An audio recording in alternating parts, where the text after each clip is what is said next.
교회는 다른 신을 내게 두지 말라는 하나님의 계명의 말씀이 우리에게 어떤 언약인가를 오늘 이제 성경 66권이 이 한 가지 계명을 어떻게 성취하시는가에 대한 수백 번 아니 수천 번 반복해서 하고 계신 이야기라고 할 수 있는데, 그 중에 요한복음 1장에서 이 언약을 어떻게 성취하시는가를 우리에게 하시는 말씀을 함께 듣고자 합니다.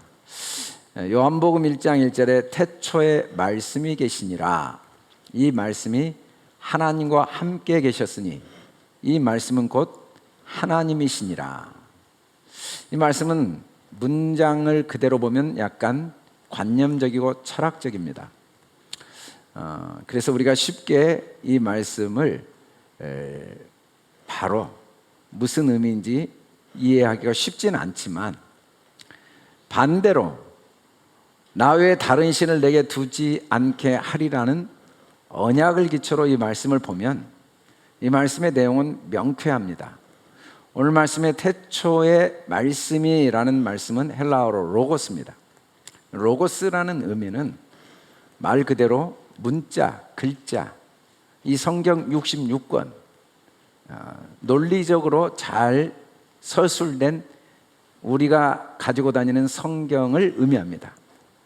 이 성경 66권이 분명히 모세가 모세오경을 썼고 선지자들이 썼고 사도들이 썼고 제자들이 쓴 게 사실인데, 사실은 그 성경을 그들이 쓰기 전에 이미 하나님께서 태초 전에 이 로고스, 이 논리, 이론, 글자의 말씀을 이미 가지고 계셨다. 이미 그 글자의 말씀이 하나님과 함께 계셨다라고 말씀합니다. 이 로고스, 말씀이 곧 하나님이시고 이 말씀이 하나님과 함께 계셨는데, 로고스는 로고스로만 존재하지 않습니다. 말씀은, 글자는 글자로만 존재하는 게 없습니다. 우리의 목소리로 나온 음성은 음성으로만 존재할 수는 없습니다. 글자는 반드시 보이는 사물을 만들어냅니다. 우리가 건축한 이 건축도 로고스, 설계 도면의 글자로 먼저 만들어지지 않고는 이 건물이 나타날 수가 없지만, 동시에 글자로 만들어진 이상 시간이 좀 걸릴지라도 보이는 건물이 반드시 만들어집니다. 그래서 성경 10계명은 로고스, 모세를 통해 주신 말씀이죠. 또 그 10계명은 좀 더 압축하면 하나님 사랑, 이웃 사랑이라는 두 계명으로 압축되겠죠. 그걸 더 압축하면 예수님이 세 계명, 서로 사랑이라는 한 계명으로 압축되겠어요. 근데 이걸 좀 더 확대하면 모세오경이고, 더 확대하면 구약 39권이고, 더 확대하면 성경 66권인데, 이 66권 글자는 글자로만 존재할 수 없습니다. 이 글자가 하나님과 함께 영원 전에, 모세가 기록하기 전에 존재했는데, 이 글자들이 보이는 세상을 다 만들어낸 겁니다. 창세기 1장의 글자들이 해와 달을 만들어내듯이.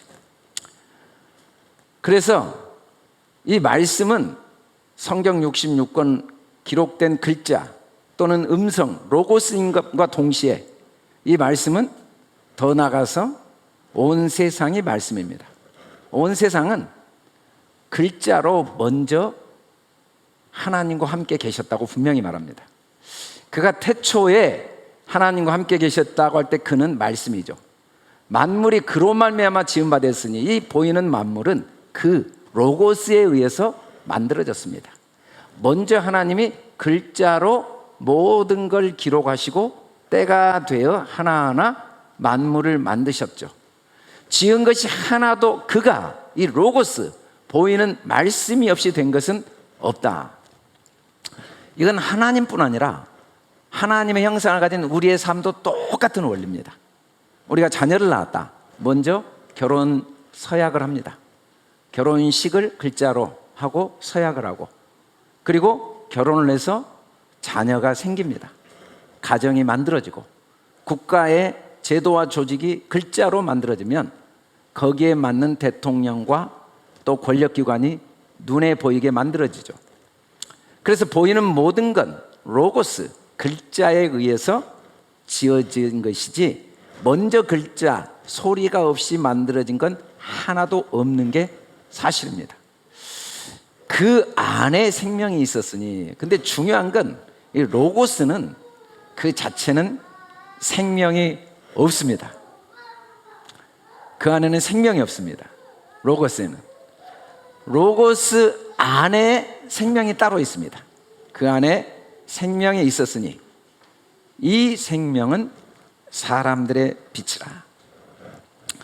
우리가 읽는 이 성경 66권은 생명이 전혀 없습니다. 이 66권은 반드시 우리를 죽입니다. 성경을 제대로 읽지 않으면 이 성경은 우리를 죽이지 않겠지만 성경을 올바로 읽었는데 죽지 않을 사람은 한 명도 없습니다.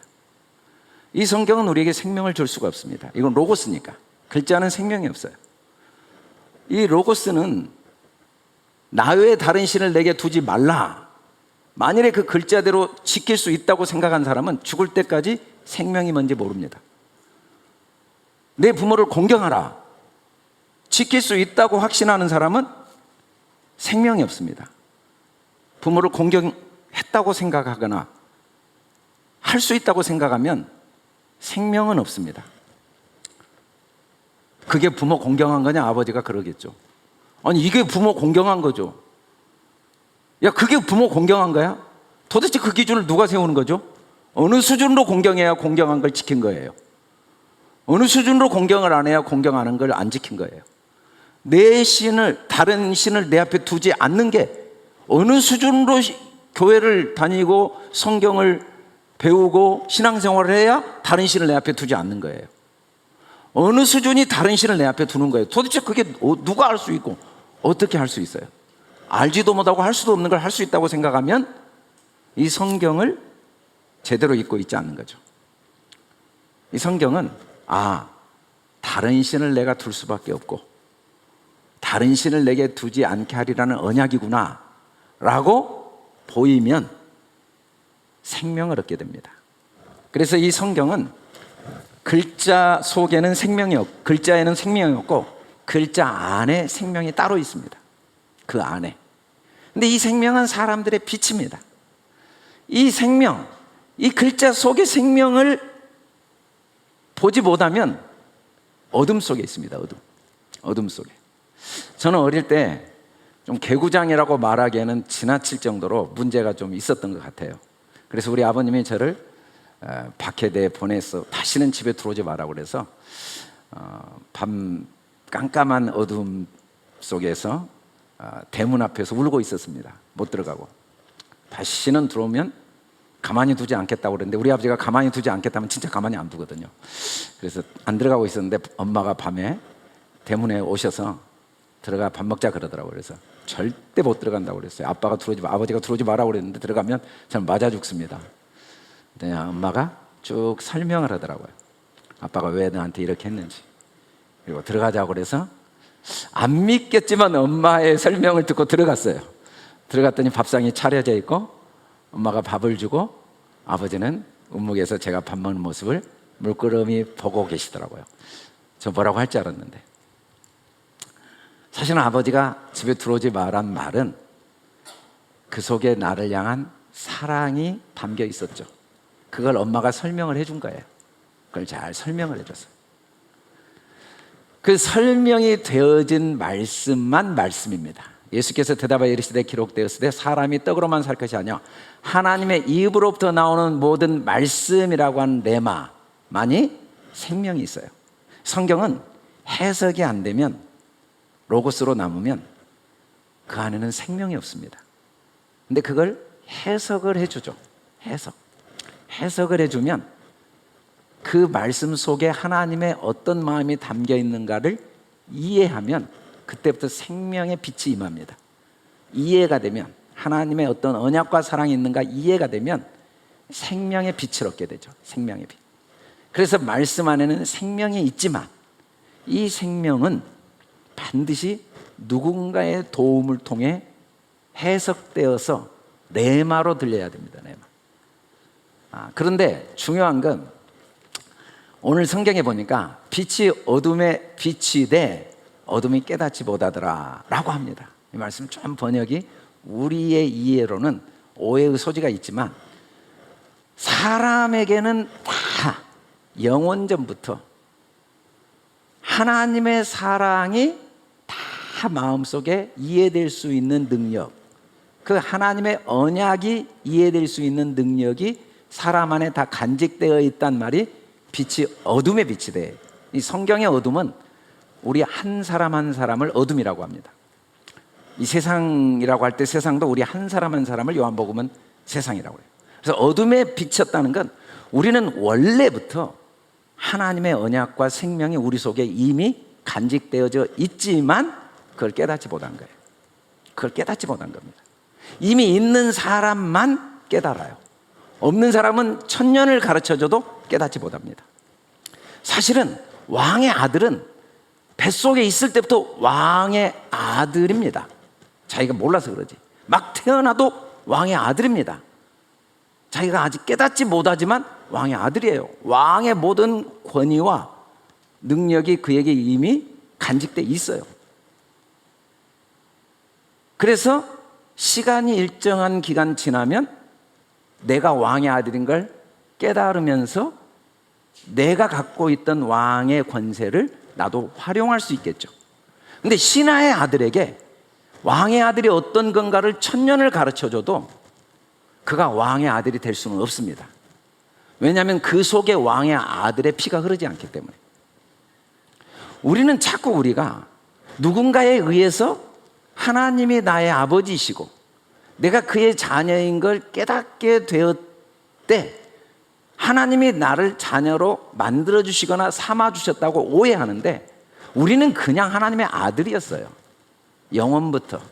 다만 우리가 그걸 깨닫는데 과정과 시간이 필요해서 하나님이 누구를 보냈냐면 성경을 주신 거죠.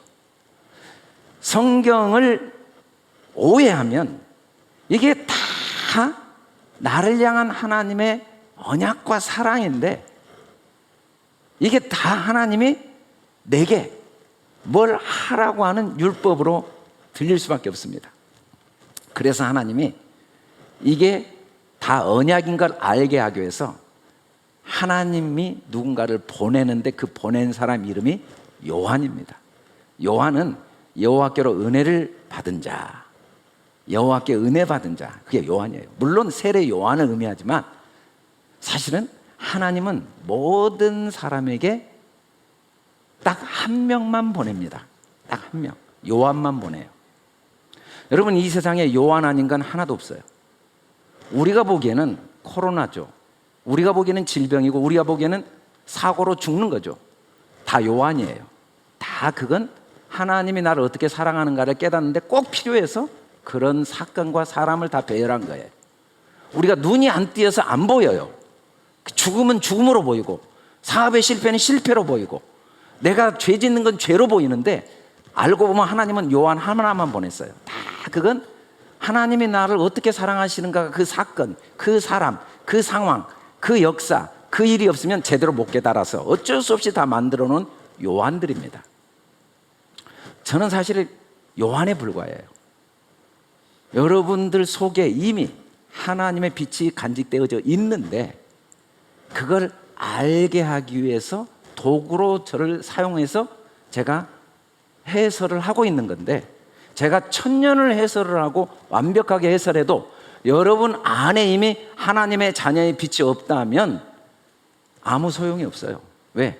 자녀되는 권세는 저의 해설이나 설명이나 노력으로 주어진 게 아니라 이미 여러분 안에 있는 것이어서만 주어집니다. 여러분, 제가 목사의 권위가 있지만요, 여러분이 준 게 아니에요.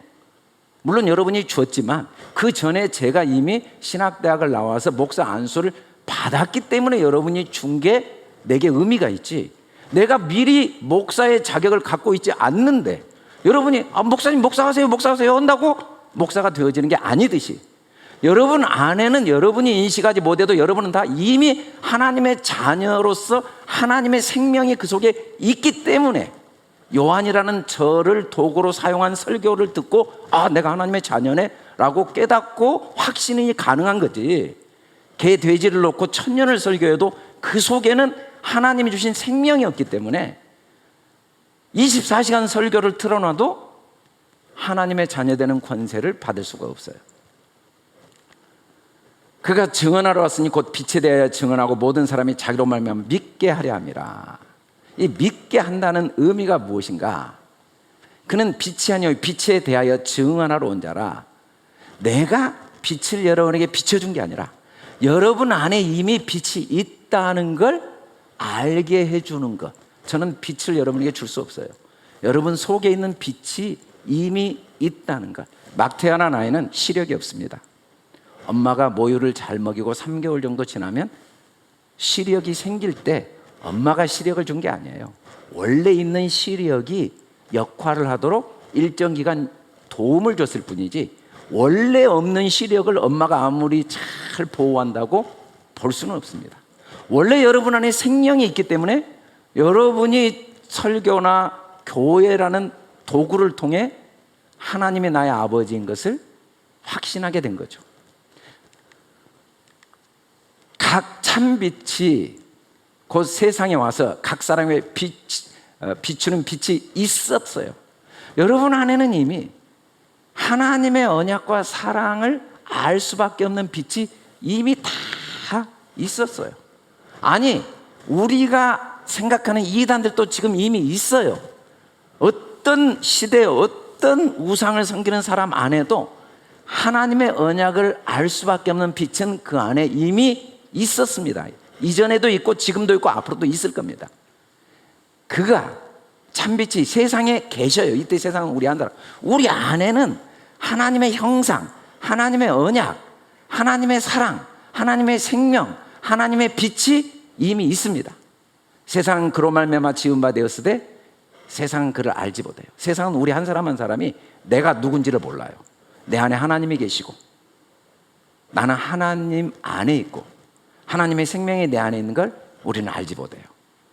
자기 땅에 오매 이 자기 땅도 우리 한 사람 한 사람 그 백성이 영접치 아니하였다라고 하니까 이 영접이라는 말을 좀 어감이 오해가 소지가 있습니다. 이때 영접하지 않았다는 것 밖에 있는 하나님을 내가 받아들이지 않은 게 아니라 표면적 유대인이 유대인이 아니요 표면적 육신의 할례가 아니라 오직 이면적 유대인이 유대인이며 할례는 마음에 행하고 영에 있고 율법에 종에 있지 않냐. 그 칭찬이 사람에게 아니요 다만 하나님께서라. 이 말은 뭔 말이냐면 이 글자 문자만 보고 그 속에 언약을 보지 못한 게 영접하지 않은 거예요. 그게 영접하지 않은 거예요. 이미 내가 하나님의 자녀인데 그걸 아직 깨닫지 못한 상태가 영접하지 않은 거예요. 내가 부모가 나의 부모라고 영접 안 한다고 자녀 안 되고 내가 부모가 나의 부모라고 영접한다고 내 자녀가 될 수는 없습니다. 내 속에 부모의 피가 이미 흐르고 있기 때문에 내가 그 부모를 영접해서 그 부모가 내 부모인 걸 알고 내 피가 부모의 피가 내게 흐르고 있는데도 내가 그 부모가 내 부모인지 모르고 살 수는 있어요. 입양을 어릴 때 하거나. 근데 내 피가 흐르지 않는데 너 내 아들이여 1000년을 해도 아들은 아닙니다. 아들이 될 수는 없어요. 그건 불가능한 거예요. 그런 점에서 우리는 이미 내가 내 속에 하나님의 생명과 언약, 변개할 수 없는 하나님의 사랑이 있다는 사실을 깨닫지 못하면 영접하지 않은 거예요. 영접하는 자, 곧 그 이름을 믿는 자들에게는 하나님의 자녀되는 권세가 주어졌다고 그랬어요. 이 권세라는 말이 성경에 두 가지가 있는데 엑소시아와 두나미스. 두나미스는 다이나마이트라는 영어로 번역이 되죠. 헬라어 두나미스가. 근데 이 두나미스는 제가 이렇게 설교를 해서 누군가에게 이해를 시키고 감동을 주는 능력입니다. 아니면 깨닫게 하는 능력이죠. 근데 1000년을 깨닫게 해도 내가 먼저 엑소시아, 내적으로 내 안에 하나님이 내 아버지인 걸 깨닫게 하는 능력이 소유되어 있지 않는 사람들은 아무리 설명해줘도 소용이 없어요. 근데 모든 사람이 구원받을 수 있는 이유는 한 사람도 빠짐없이 그 안에 엑소시아, 하나님의 자녀되는 권세가 이미 주어져 있어요. 이건 혈통과 관계없습니다. 내가 뭐 어떤 집안의 아들이냐, 목사 아들이냐, 뭐 불신자 아들이냐 관계없어요. 육정이라는 건 사람의 노력인데, 나의 어떤 뭐 삶의 외적인 행동, 그 다음에 사람의 뜻, 이건 나의 생각입니다. 뜻은 내가 어떤 생각을 하느냐, 내가 이단에 속했느냐, 뭐 이런 것 때문에 하나님의 자녀가 되거나 하나님의 자녀가 안 될 수는 없습니다. 우리가 하나님의 자녀가 되는 건 오직 하나님의 일방적인 은혜로 우리를 그의 형상을 우리 속에 주셔서 우리가 자녀가 되는 거예요. 다만 그걸 깨닫지 못하면 내 속에 있는 생명이 어둠에 묻혀버리겠죠. 근데 그걸 깨달으면 내 속에 있는 생명이 드러나는 게 영접입니다. 영접. 그래서 우리는 내가 이미 하나님의 자녀의 권세가 내 속에 간직되어 있다는 걸 깨닫게 도와주는 게 성경 66권이에요. 삶의 모든 사건들은 그걸 하나하나 알려주는 하나님의 손길이에요. 막 태어난 아이가요, 집안의 제일 어른이에요. 똥오줌도 못 가린 애가. 왜? 온 식구가 걔 중심으로 움직여야 돼요. 왜? 똑같은 자녀의 권세가 있으니까. 걔가 뭐 공부를 잘해서 자녀의 권세가 있는 게 아닙니다. 걔가 뭐 사회생활을 잘하고 돈을 벌어서 자녀의 권세가 있는 게 아니에요. 그냥 내 피를 이어받아서 내 생명을 나눴기 때문에 자녀의 권세가 있어요. 우리는 하나님의 자녀의 권세가 있어요. 하나님이 미리 아신 자들로 또한 그 아들의 형상을 본받게 하여 미리 정해놨어요. 미리 정해놨는데 그 많은 형의 맏아들이 되게. 맏아들은 1대1이라는 의미입니다. 부모와 자녀 1대1. 우리는 전부 맏아들이에요. 하나님은 우리와 나 한 사람이에요. 나 한 사람. 우리는 하나님의 절대적인 자녀예요. 여러분, 자녀가 10명이어도 부모에게는 그 10명의 가치를 나눌 수도 없고 비교할 수도 없어요. 물론 자녀 중에 장애인도 있고 또 뭐 신체적인 어려움도 있고 아니면 뭐 지적인 어려움도 있고 많은 어려움이 있다고 세상은 정확히 비교합니다. 이거 얼마짜리, 이건 뭐 내가 거리를 어디 둘 사람, 내가 마음을 어디까지 둘 사람, 정확히 구별되지만 자녀는 그냥 1대1입니다. 그 아이의 어떠함, 나이가 몇이건 행동이 어떠하건 그것과 아무 관계가 없어요. 1대1이에요. 절대적이에요. 하나님은 우리와 절대적인 자녀로서의 권세가 이미 우리 안에 있다는 거죠. 말씀이 육신이 되어 우리 가운데 가심에. 그래서 이 말씀은 보이는 모든 건데 이건 뭐냐면 우리 가운데 가시는 하나님의 노력이라는 거예요. 사실 이 말도 조금은 어려워요. 이 말을 성경이 이렇게 해석해 줬어요. 아들을 낳으니 이름을 예수라 하라. 말씀이 육신이 되신 분은 예수님인데 우리 가운데 거한다는 게 뭔가? 예수님이 이 땅에 오신 이유는 우리 죄를 구원하기 위해서, 그리고 우리 죄를 구원하는 일을 하시기 위해 십자가에 죽으시고 부활하신 건 성경 말씀을 이루는 거다. 말씀. 성경이 모든 말씀이 뭐냐면 하나님이 우리를 위해 자기 목숨을 주어서 우리 죄값을 다 지불하고 우리 안에 생명이 있음을 드러내시는 일을 하겠다는 게 성경의 모든 말씀인데 그걸 한마디로 뭐라고 했냐면 임마누엘이라고 그랬어요. 근데 임마누엘이라고 예수님 부른 적 한 번도 없어요. 예수라고 불렀지. 예수라고 불렀는데 성경은 예수 이름이 임마누엘이 돼. 그러면 이건 뭘 의미하냐면 예수란 이름이 갖고 있는 의미는 사실은 임마누엘이다. 이강주 이름이 중요한 게 아니잖아요. 이강주란 이름이 갖고 있는 의미가 중요하지. 제가 목사라는 직책이 중요한 게 아니잖아요. 목사라는 직책이 갖고 있는 의미가 중요하지. 예수라는 이름이 중요한 게 아니라 그 속에 갖고 있는 의미가 중요하다. 근데 예수라는 이름이 갖고 있는 의미는 임마누엘. 이 임마누엘이란 단어는 히브리어입니다. 임마누엘이란 단어는 임마누엘인데 이 임이라는 단어는 마누는 뭐뭐와 뭐뭐로 뭐뭐로부터 뭐뭐와 함께, 엘은 하나님이에요. 하나님으로부터 하나님과 함께 하나님에게. 그 다음에 이 임은 어떨 때만 쓰냐면 온전히 같은 존재로서 하나됨에 함께라는 때만 사용하는 게 임이에요. 그냥 뭐 내가 마음이 아파요 그러니까 함께 마음 아파해주고 이런 건 임으로 쓰지 않아요. 내가 막 혼자 걸어가는데 너무 힘들어서 같이 업어주고 이런 건 임이라고 쓰지 않아요. 물론 그것도 포함은 돼요. 함께가 그것도 포함은 되지만 임마누엘 할 때 임은 분리가 불가능한 온전한 하나됨을 의미할 때만 사용하는 단어예요. 부사예요.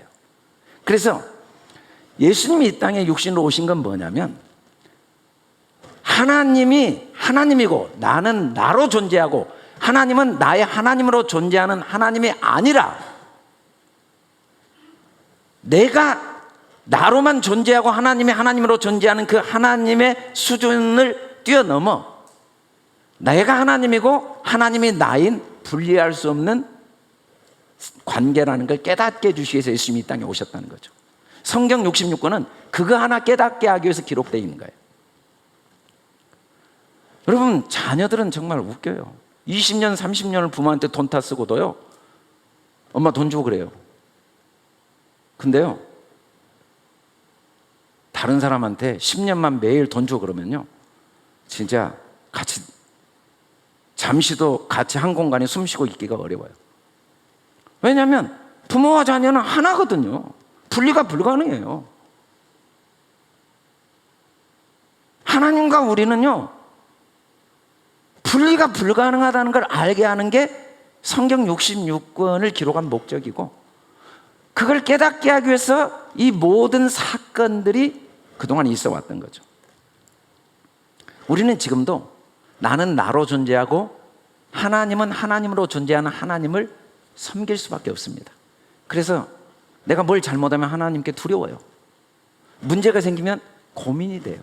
근데 하나님은 계속 그 사건들을 통해 우리를 어느 수준까지 자라게 하냐면 나 외에 다른 신을 내 앞에 두지 않게 하리라.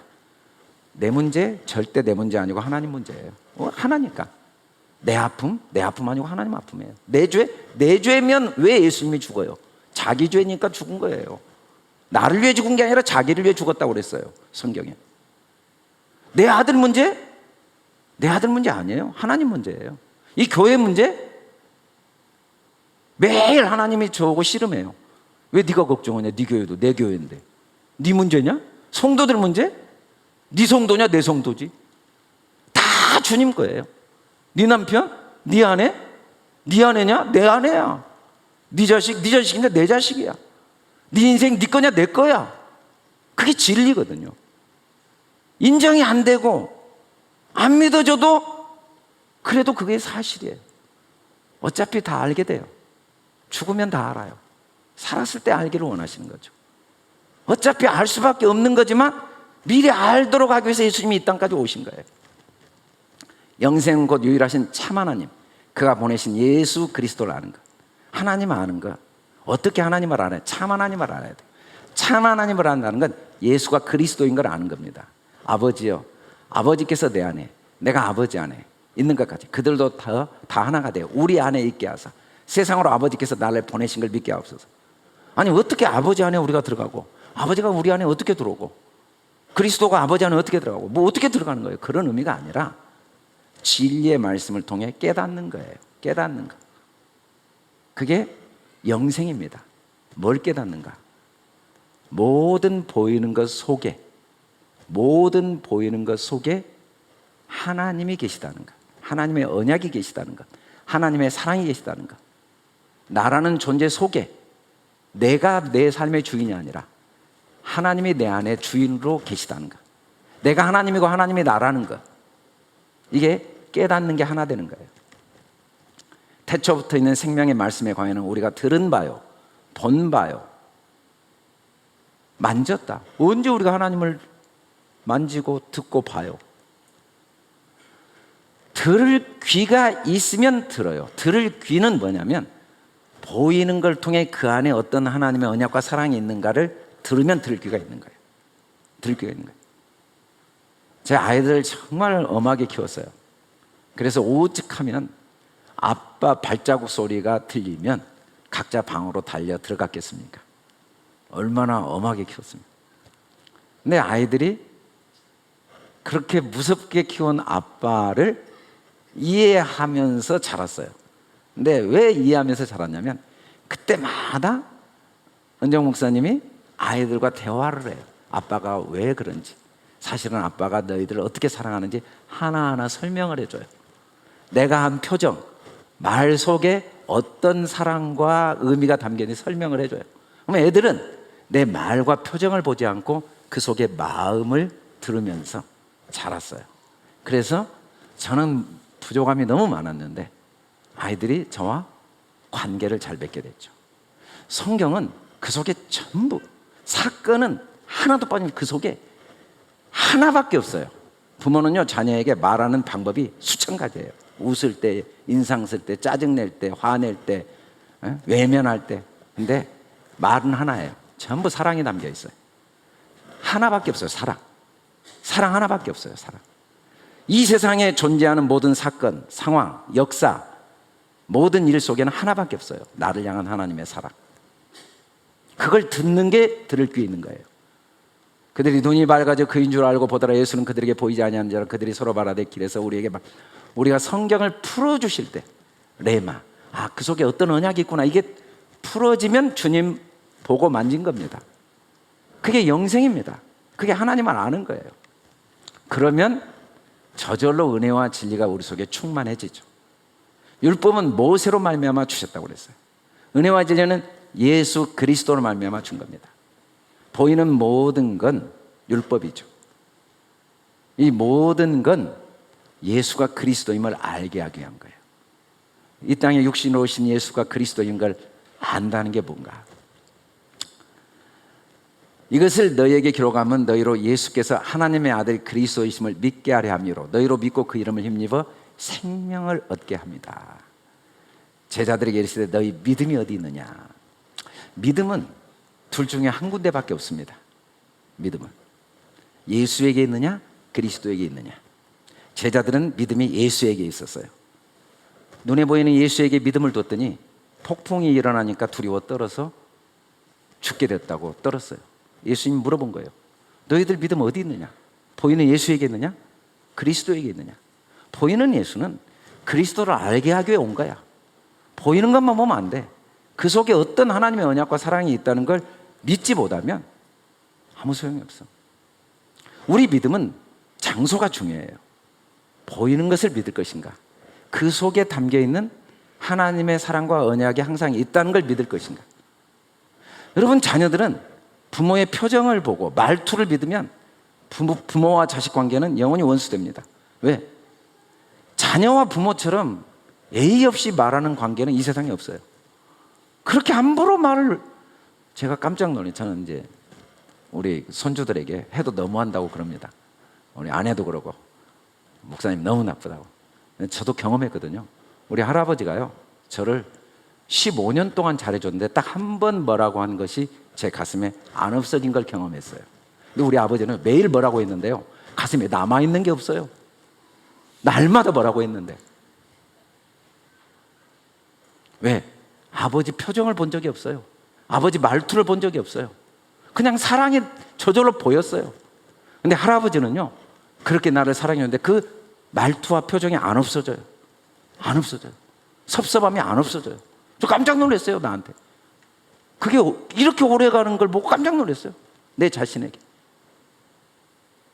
여러분, 우리 믿음이요, 보이는 것에 있으면요 인생이 고달퍼요. 근데 보이지 않는 하나님의 언약과 사랑의 믿음을 딱 두면, 보이는 모든 것 속에는 하나님의 언약과 사랑이 담겨 있다는 믿음을 배우기 시작하면, 그때부터 은혜와 진리가 하나하나 우리 속에 쌓이기 시작해요. 다른 신들을 내게 두지 않게 하리라. 이게 하나님의 포기할 수 없는 하나님의 언약이고, 우리의 삶의 사건은 이 언약을 이루시는 하나님의 손길입니다. 아버지 품에 있는 독생하신 하나님이 우리에게 어떻게 나타났는가? 하나님이 나타났어요. 예수님을 통해. 어떻게 나타났는가?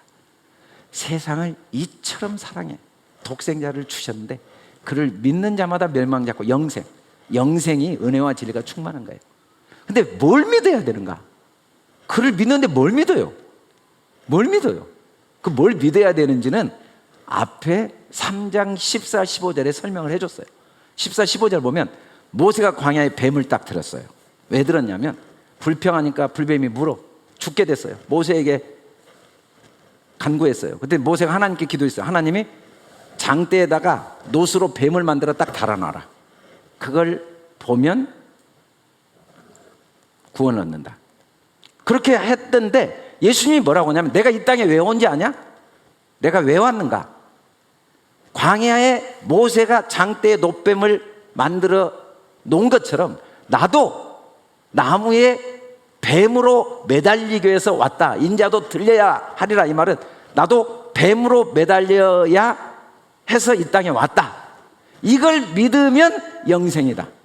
뱀이 사랑인 걸 믿으면 영생이다. 뱀이 사랑입니다. 뱀이 나를 향한 사랑이에요, 여러분. 죽음이 나를 향한 사랑이에요. 사랑 아닌 게 하나도 없어요. 뱀은 율법을 의미하는데 율법을 왜 주셨는가? 나를 죽이려고. 왜 죽이는가? 나를 사랑해서. 내게 일어난 사건들이 왜 일어나는가? 왜 늙고 병들어야 되는가? 나를 너무 사랑해서. 늙고 병듦이 없으면 영생을 모르니까. 이걸 믿는 게 영생입니다. 이걸 믿는 게 다른 신을 내게 두지 않는 거예요. 하나님과 내가 하나이고 어떤 것 속에도 하나님이 있어요. 그 원수가 아니라 그 사람이 하나님이에요. 그 속에 하나님의 사랑이 담겨 있어요. 그 사람 아니었으면 나는 더 깊은 하나님의 사랑을 깨닫지 못해. 그러나 그 안에 있는 것으로 구제하라. 그리하면 모든 것이 너희에게 깨끗하다. 이 말씀의 배경이 뭐냐면 손 안 씻는다고 바리새인 서기관들이 예수님을 비난했어요.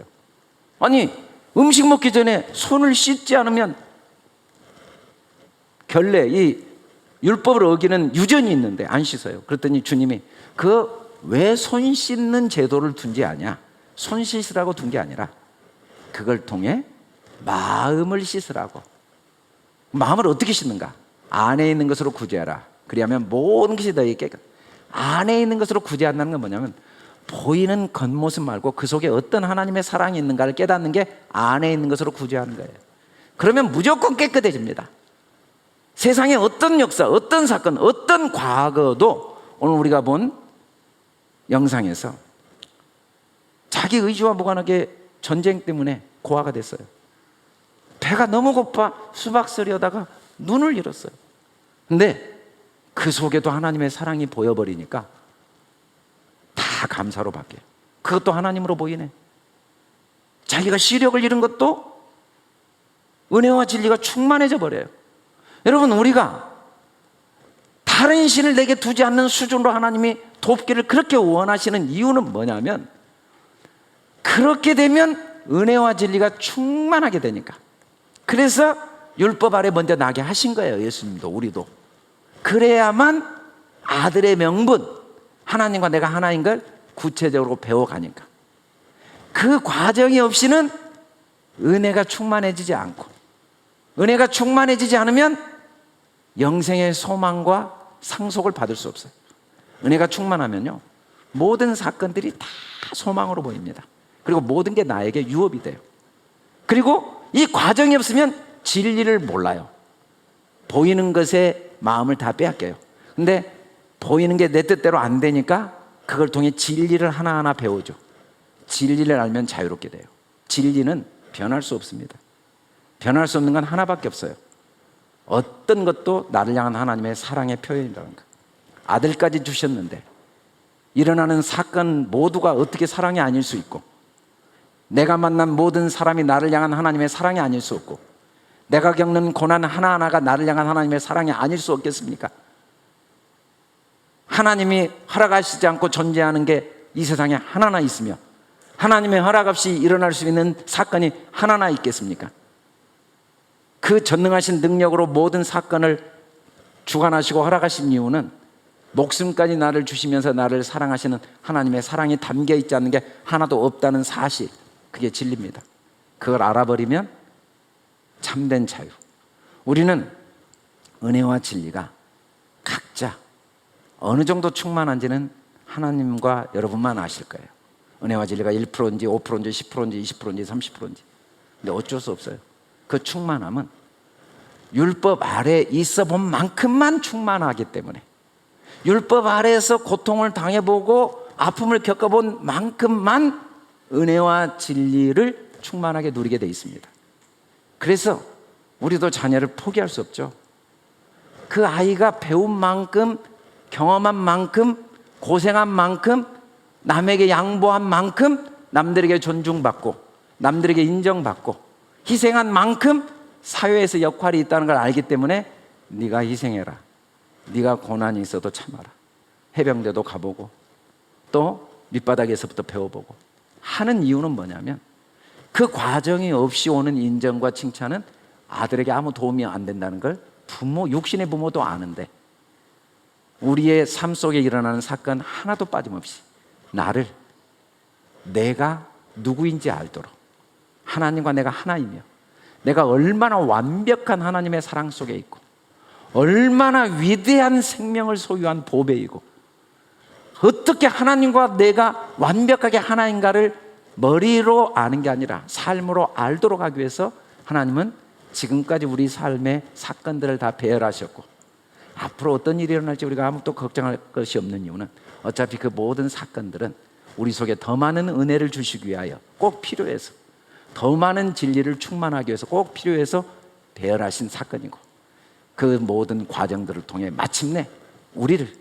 다른 신을 내 앞에 두지 않고 하나님과 내가 하나됨의 그 풍성함과 자유로움과 그 소망과 그 기쁨을 누리게 하시는 그 하나님의 은혜 속에 저와 여러분이 이 한 주도 하나님의 그 손길 속에 하나님이 우리에게 시간을 주시고 또 삶의 모든 사건들을 허락하실 줄 믿습니다. 우리 다 같이